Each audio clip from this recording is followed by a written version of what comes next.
IVF ഭ്രൂണങ്ങളുടെ ജനിതക പരിശോധന 35 വയസ്സിന് മുകളിലുള്ള സ്ത്രീകൾക്ക് വേഗത്തിൽ ഗർഭം ധരിക്കാൻ സഹായിക്കുമെന്ന് പഠനം.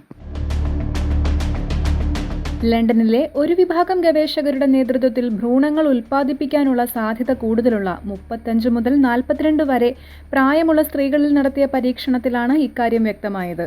ഗർഭപാത്രത്തിൽ സ്ഥാപിക്കുന്നതിന് മുൻപ് ഭ്രൂണങ്ങളെ ശരിയായ എണ്ണം ക്രോമസോമുകൾക്കായി പരിശോധിക്കുന്ന ഒരുതരം IVF ആഡ്-ഓൺ പരിശോധനയിലാണ് നടത്തിയത്. Pre implantation genetic test for aneuploidy അഥവാ PGT എന്നറിയപ്പെടുന്ന ഈ ആഡ്-ഓൺ പരിശോധനയിൽ ഭ്രൂണങ്ങൾ കൈമാറ്റം ചെയ്യുന്നതിനു മുൻപ് അവയിൽ ക്രോമസോം പ്രശ്നങ്ങൾ ഉണ്ടോ എന്ന് പരിശോധിക്കുന്നു.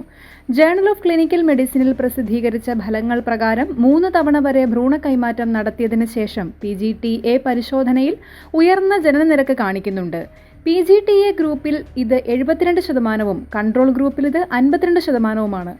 35 വയസ്സിന് മുകളിൽ കുടുംബം തുടങ്ങുന്ന സ്ത്രീകളുടെ എണ്ണം വർദ്ധിച്ചുകൊണ്ടിരിക്കുകയാണ്. ഈ പ്രായത്തിലുള്ള സ്ത്രീകൾ തെറ്റായ ക്രോമസോമുകളുടെ എണ്ണം ഉപയോഗിച്ച് ഭ്രൂണങ്ങൾ സൃഷ്ടിക്കാനുള്ള സാധ്യത കൂടുതലാണ്.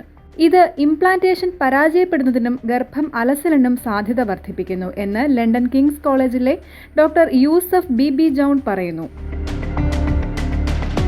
കൂടാതെ ഈ പ്രായത്തിലുള്ളവരിൽ PGT-A ലക്ഷ്യം വെച്ചുള്ള ഉപയോഗം കൂടുതൽ സ്ത്രീകൾക്ക് വേഗത്തിൽ കുഞ്ഞ് ജനിക്കാൻ സഹായിക്കുമെന്ന് ഞങ്ങളുടെ കണ്ടെത്തലുകൾ സൂചിപ്പിക്കുന്നു എന്നും ബി ജോൺ കൂട്ടിച്ചേർത്തു.